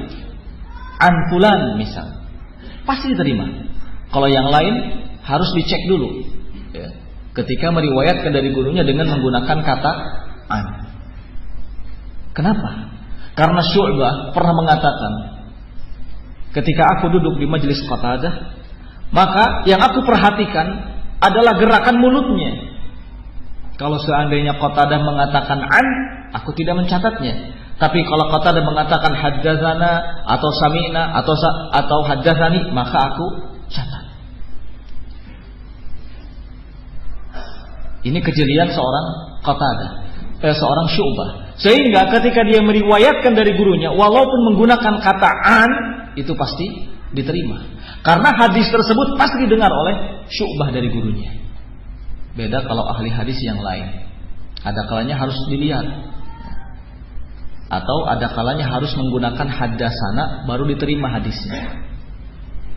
Tapi dengan kedudukannya yang seperti ini, Imam Syu'bah rahimahullahu ta'ala memberikan contoh kepada kita bahwa dalam pengambilan ilmu itu butuh tahapan, butuh kesabaran, dari mulai yang kecil, ya, kemudian yang di atasnya, kemudian yang di atasnya. Dari mulai tingkatan dasar, kemudian berikutnya, kemudian berikutnya. Kalau tingkatan dasar sudah dikuasai, baru kemudian masuk ke tingkatan menengah. Tingkatan menengah sudah dikuasai dengan baik, baru kemudian tingkatan yang berikutnya. Sampaikan kepadaku 2 hadis, kata Syu'bah kepada Qatadah. Ketika disampaikan 2 hadis, ditawari untuk ditambah, Syu'bah menolak sampai dia bisa menghafalnya terlebih dahulu. Seperti inilah ikhwan fillah rahimakumullah, cara bagaimana kita mengambil ilmu. Karena kalau tidak seperti ini, maka kita akan dihinggapi dengan penyakit kebosanan, kejenuhan. kita akan mendapati banyak kesulitan. Dan ini diantara penyebab munculnya kebosanan atau kejenuhan dalam thalabul ilmi. Pertama, kesulitan dalam memahami pelajaran. Kemudian yang kedua, sedikit kesabaran dan ingin cepat meraih hasil. Lalu yang ketiga, kurang baik dalam cara penyerapan ilmu. Ini penting untuk kita ketahui, ya. Sehingga kalau sebagian kita ternyata seperti ini keadaannya, segera perbaiki, ya. Akhwana fillah rahimani wa akramakumullah jami'an. Ada beberapa upaya atau langkah yang bisa mencegah datangnya kebosanan atau kejenuhan dalam thalabul ilmi. Langkah yang pertama adalah doa. Ini tidak boleh kita lupakan, ya. Karena doa adalah senjata yang utama bagi kaum mukminin, bagi orang-orang yang beriman. Doa menjadi bukti betapa butuhnya seorang hamba kepada Allah Subhanahu wa taala. Ya ayyuhan nas antumul fuqara'u ilallah wallahu wal ghaniyyul hamid. Wahai sekalian manusia, sungguhnya kalian itu fakir kepada Allah, butuh kepada Allah. Wallahu wal ghaniyyul hamid. Dan Allah Subhanahu wa taala maha kaya lagi maha terpuji.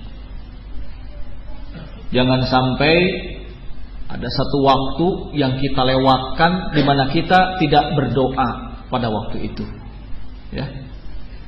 Apalagi bagi para thalabatul ilmi. Doa menjadi sesuatu yang sangat-sangat penting. Dan Rasul sallallahu alaihi wasallam pun memberikan contoh kepada kita. Misalnya dalam hadis riwayat Bukhari dan Muslim, Rasulullah sallallahu alaihi wasallam berlindung dari beberapa hal. Rasulullah mengatakan, Allahumma inni a'udzubika minal kasal. Ya Allah, aku berlindung kepadamu dari kemalasan. Wa a'udzubika minal jubn. Ya Allah, aku berlindung kepadamu dari rasa takut atau menjadi penakut. Wa a'udzubika minal harami. Aku berlindung kepadamu dari kepikunan. Wa a'udzubika minal bukhli. Aku berlindung kepadamu dari kekikiran. Bahkan disebutkan oleh sahabat Ibnu Mas'ud dalam hadis riwayat Muslim bahwa Nabi sallallahu alaihi wasallam selalu berlindung dari kemalasan setiap pagi dan setiap sore. Dan sahabat Anas bin Malik radhiyallahu taala an juga memberitahukan kepada kita bahwa sering sekali beliau mendengar Nabi sallallahu alaihi wasallam melantunkan doa, Allahumma inni a'udzubika minal harami wal hazni wal ajzi wal kasali wal bukhli wal jubn. Ya Allah, aku berlindung kepadamu dari kepikunan, ya, dari kesedihan, dari ketidakmampuan, dari kemalasan dan seterusnya. Jadi sangat penting sekali bagi kita untuk selalu memanjatkan doa kepada Allah Azza wa Jalla agar dimudahkan dalam segalanya. Kalau kita tidak pernah berdoa kepada Allah Azza wa Jalla, maka sesungguhnya kita masuk dalam kategori manusia yang paling tidak berdaya, ya. A'jazun nas man ajiza 'anid du'a wa abkhalun nas man bakhila bis salam, kata Rasulullah SAW. Manusia yang paling tidak berdaya itu adalah manusia yang tidak mampu berdoa. Sedangkan manusia yang paling bakhil adalah manusia yang bakhil dari mengucapkan kata salam.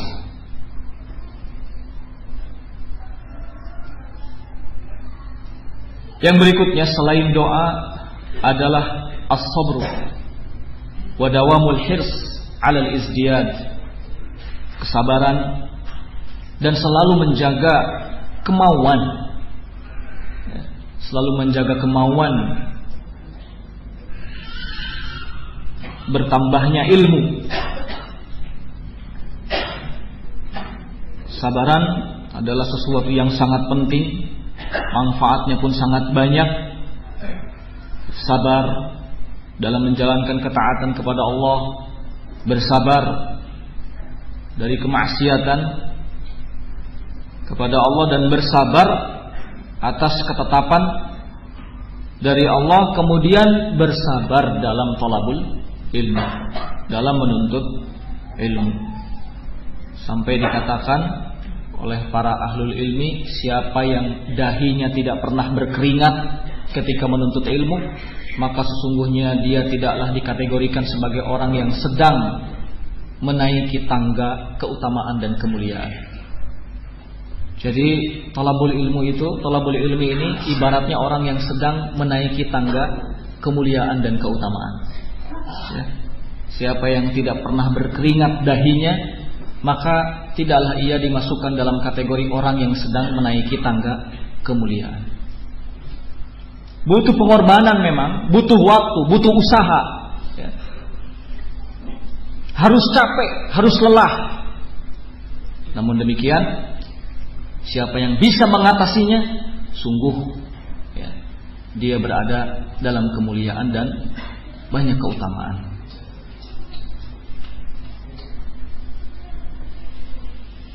Imam Asy-Syafi'i Muhammad bin Idris rahimahullahu ta'ala melantunkan beberapa bait. Dalam hal ini beliau mengatakan, isbir ala murril jafa min muallimin. Bersabarlah atas sikap kasar dari muallim, dari seorang guru. Fa inna rusubal ilmi fi nufratihi. Sebab kegagalan ilmu itu ketika lari darinya.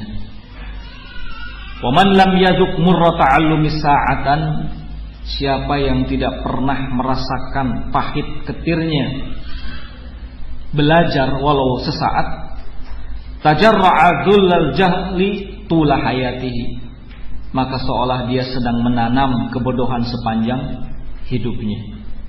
Wa man fatahu ta'allum waqta syababihi, siapa yang kehilangan kesempatan belajar di waktu mudanya, fakabbir alaihi arba'an liwafatihi, maka di waktu tuanya sudah dinanti oleh kematian. Wa dzatul fata wallahu fil ilmi wat tuqa, kehebatan seseorang demi Allah hanya ada dalam ilmu dan ketakwaan. Idza lam yakuna la i'tibar li dzatihi, kalau seandainya keduanya tidak ada, maka orangnya pun dianggap tidak ada. Kehebatan seseorang hanya ada dalam ilmu dan ketakwaan. Kalau sudah tidak ada dua hal ini dalam diri seseorang, maka dianggap tidak ada orangnya, tidak berarti apa-apa. Untuk itu beliau pun menyampaikan nasihat atau wasiat yang lain. Kata beliau, haqqun ala talabatil ilmi bulughu ghayata juhdihim. Sungguh menjadi hak bagi para penuntut ilmu untuk mengerahkan segenap upaya dan kesungguhannya fil istiktsar minal ilmi, untuk memperbanyak ilmu. Wassabr ala kulli aridin duna talabih, dan bersabar menghadapi segala rintangannya.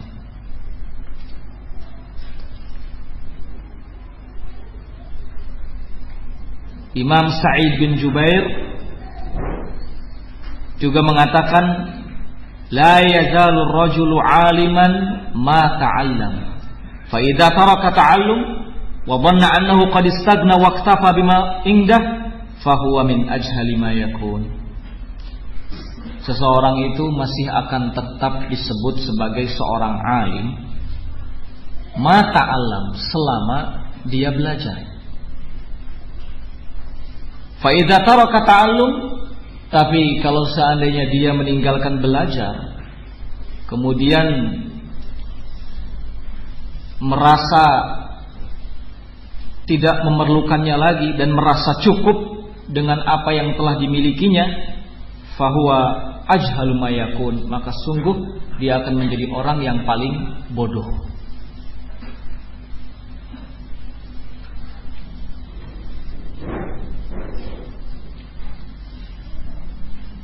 Semakin orang itu mempunyai ilmu, sebenarnya akan semakin besar kesungguhannya untuk terus menambah ilmu.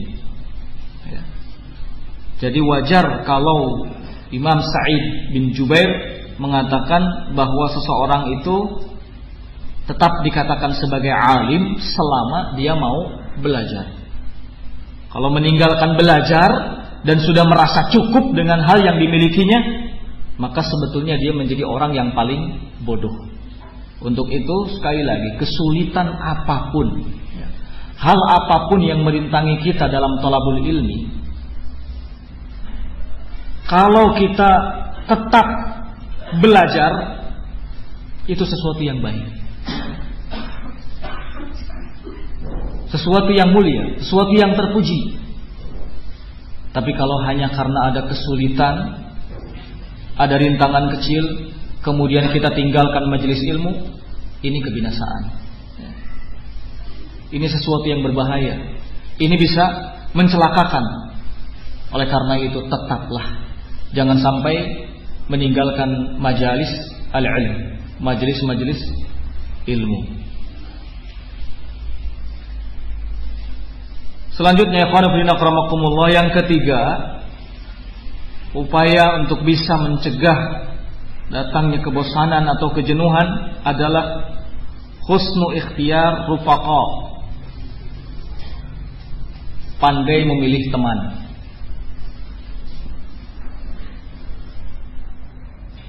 Pandai memilih teman artinya memilih teman yang baik, ya.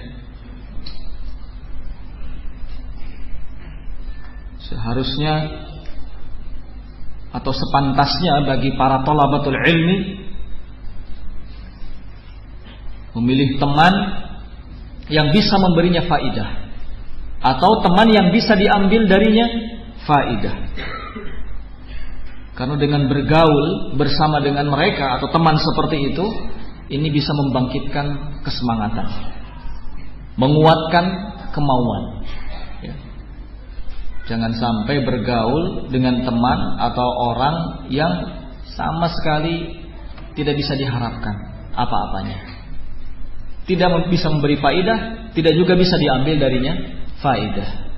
Tapi pilihlah teman yang memang bisa memberikan faidah, atau bisa kita ambil darinya faidah. Dalam kitab Al-Hilyah karya Abu Nuaim disebutkan bahwa Imam Sufyan Ats-Tsauri pernah ditanya oleh beberapa orang, "Man nujalis?" Siapakah orang yang layak kami jadikan sebagai teman duduk? Maka Sufyan Ats-Tsauri menjawab, "Man tudzakkirukum billah ru'yatahu."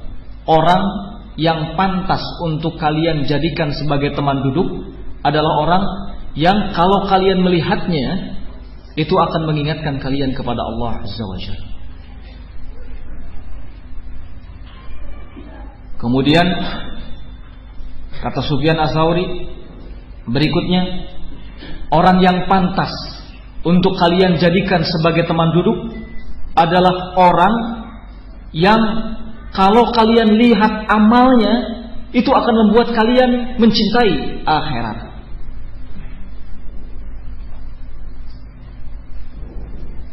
Selanjutnya kata Sufyan, orang yang kalian pantas untuk kalian jadikan sebagai teman duduk kalian adalah orang yang ucapannya bisa menambah ilmu kalian. Ini teman duduk yang baik, orang yang pantas untuk kita jadikan sebagai teman dalam thalabul ilmi. Intinya, teman yang baik dalam thalabul ilmi itu adalah orang yang bisa memberikan dorongan yang positif dalam menuntut ilmu, dalam beramal, dan dalam hal kebaikan-kebaikan yang lainnya.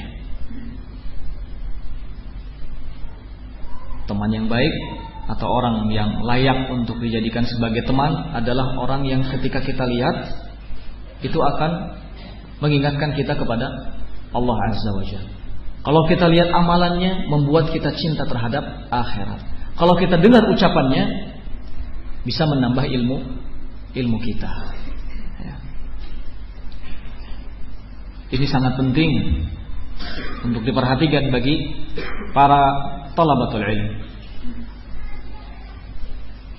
Upaya yang berikutnya, yang keempat, adalah dawamun nazar wal mutala'ah fi kutubis sirah wa tarikh wa tarajim. Selalu ada kemauan untuk melihat, menelaah kitab-kitab sirah yang memuat perjalanan, sejarah, dan biografi para ulama.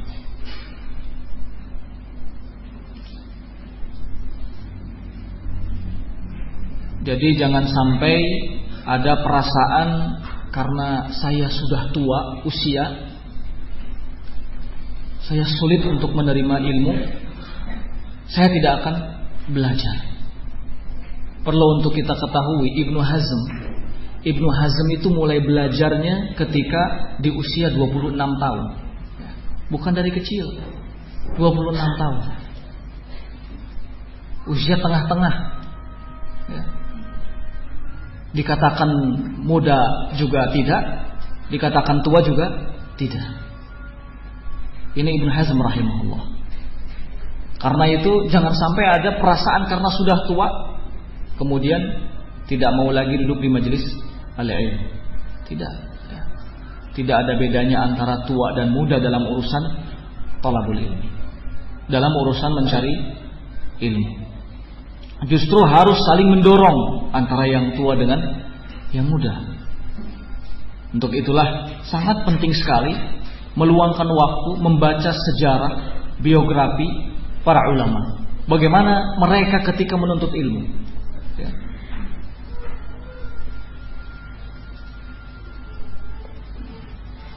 Selanjutnya yang kelima, al-bu'du 'anil ma'asi was sayyi'at. Berupaya menjauh dari kemaksiatan dan kejelekan-kejelekan, baik yang besar ataupun yang kecil. Artinya seorang talabul ilmi atau talabatul ilmi dituntut untuk memiliki sikap iffah, menjaga diri dengan baik. Jangan sampai penuntut ilmu menjadi hamba syahwat, ya. Jangan sampai seperti itu. Imam Bishr ibn al-Harith rahimahullahu ta'ala mengingatkan bahwa jika ilmu ingin datang kepadamu, fala ta'si, jangan sekali-kali engkau melakukan kemaksiatan. Jika ilmu itu ingin datang kepadamu, jangan sekali-kali engkau melakukan kemaksiatan. Mungkin ketika kita menghadapi adanya kesulitan dalam sebuah pelajaran, itu lantaran kesalahan yang pernah kita lakukan. Untuk itu introspeksi, perbaiki keadaan, dan jangan lupa berdoa kepada Allah Subhanahu wa taala agar diberikan kemudahan, keringanan untuk bisa memahami dan menyerap ilmu dengan baik. Jadi upayakan untuk menjauh dari kemaksiatan, baik yang kecil ataupun yang besar. Selanjutnya hifdzul awqat, menjaga waktu dengan baik. Nabi sallallahu alaihi wasallam dalam hadis riwayat Bukhari telah memberitahukan kepada kita dari sahabat Ibnu Abbas, kata Rasulullah, ni'matan magbunun fihi ma katsirun minan nas, as-sihhatu wal faragh. Dua nikmat yang banyak manusia tertipu dengannya, yaitu kesehatan dan waktu yang luang. Sehat dan waktu yang luang. Ini hal yang diberikan oleh Allah Subhanahu wa taala, harus kita manfaatkan dengan baik, ya.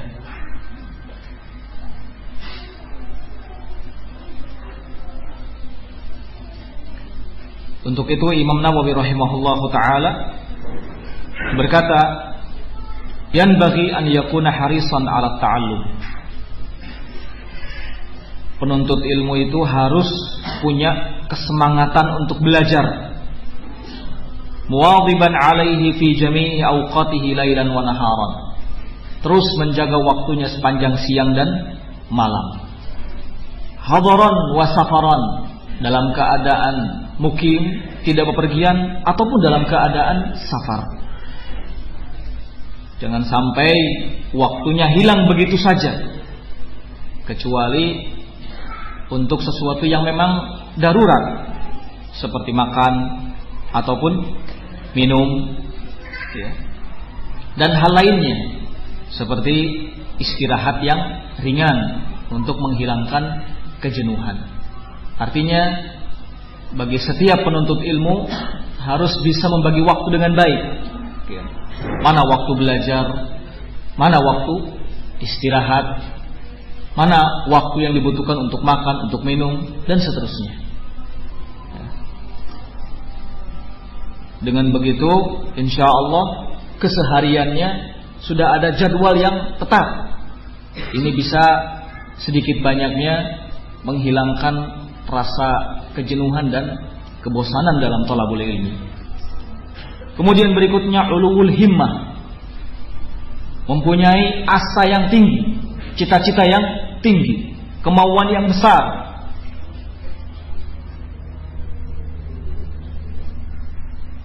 Perlu untuk kita ingat, dalam urusan agama dan ilmu, jangan melihat kepada orang yang di bawah kita, ya.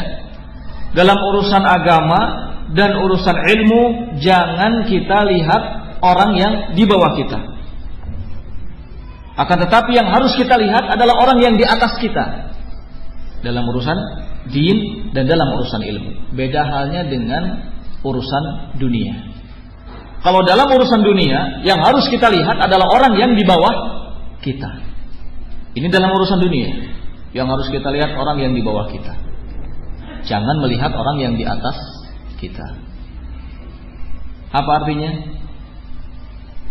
Kalau dalam hal ilmu dan urusan din kita melihat kepada orang yang di bawah kita, maka kita tidak akan pernah maju-maju. Selalu akan menyepelekan urusan agama dan ilmu. Tidak ada kemauan yang kuat untuk memperbaiki urusan din dan juga untuk meningkatkan keilmuan. Tapi kalau kita melihatnya ke orang yang di atas kita dalam urusan din dan ilmu, maka kita akan termotivasi, minimal sama, sejajar dengannya, atau kalau bisa melebihinya. Ini. Kalau dalam urusan dunia, maka yang kita lihat adalah yang di bawah kita. Supaya apa? Supaya kita tidak terlalu berambisi terhadap dunia. Kalau kita dalam urusan dunia melihat kepada orang yang di atas kita, maka ambisi kita, semangat kita adalah untuk bisa mengejarnya. Kalau bisa melebihinya.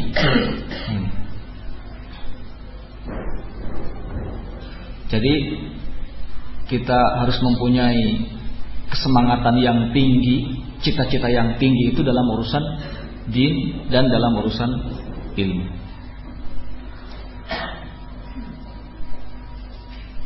Berikutnya adalah keikhlasan. Ini juga sesuatu yang tidak boleh untuk kita abaikan, keikhlasan. Karena walau bagaimanapun keikhlasan itu akan mengangkat amalan, ya. Keikhlasan akan mengangkat amalan. Dan keikhlasan juga menjadi sesuatu yang akan mendorong seseorang untuk melanjutkan talabul ilmi. Karena setan pun kan putus asa sama orang-orang yang keikhlasannya tinggi. Illa ibadakal mukhlasin. Setan mengatakan bahwa aku akan memalingkan hambamu ya Allah dari jalan yang lurus, kecuali hamba-hambamu yang mukhlasin, yang ikhlas. Karena itu keikhlasan sesuatu yang sangat penting, sangat berpengaruh besar terhadap amalan. Amalan yang mungkin nampak ringan, tetapi kalau ditopang dengan keikhlasan bisa jadi besar kedudukannya di hadapan Allah. Sebaliknya, amalan yang kelihatannya besar tapi tidak ditopang dengan keikhlasan, itu akan menjadi kecil, ya. Karenanya tetap perbaiki niat kita, tetap kita koreksi keikhlasan kita. Dan harus kita yakini bahwa keberhasilan dalam hal apapun kuncinya adalah keikhlasan. Ikhwan fillah akramani wa akramakumullah jami'an. Insyaallah kita cukupkan dulu sampai di sini. Mungkin nanti dilanjut setelah salat. Alhamdulillahirabbil alamin.